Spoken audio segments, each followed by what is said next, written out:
Hi, I'm Lynn with Arrow Sewing. I'm here to show you an alternative method for installing your 3-position hydraulic sewing lift in case this block has popped out before lift installation. There's just a few steps. Go ahead and grab a number 2 Phillips screwdriver, either manual or electric. Okay, let's get started. Your lift rail has 4 screws that need to be unscrewed, 2 on each side.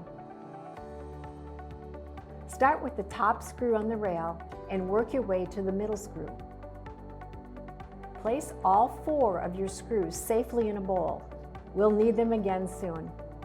Once your screws are removed, carefully rotate both rails to the floor. It's time to grab your sewing lift. Carefully place your sewing lift on the ground, lining the edges to the lift rails.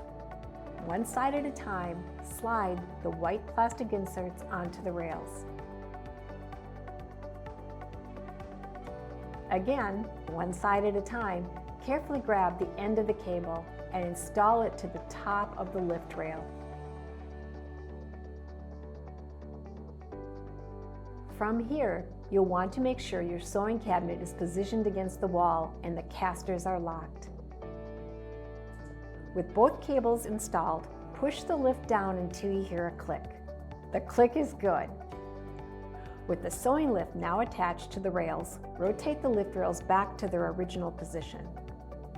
Grab the 4 screws you removed earlier and carefully rescrew them in place to secure the lift rails.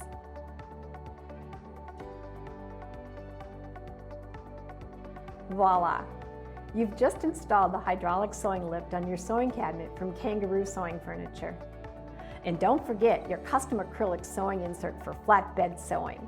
Your wrists will thank you later. Happy sewing!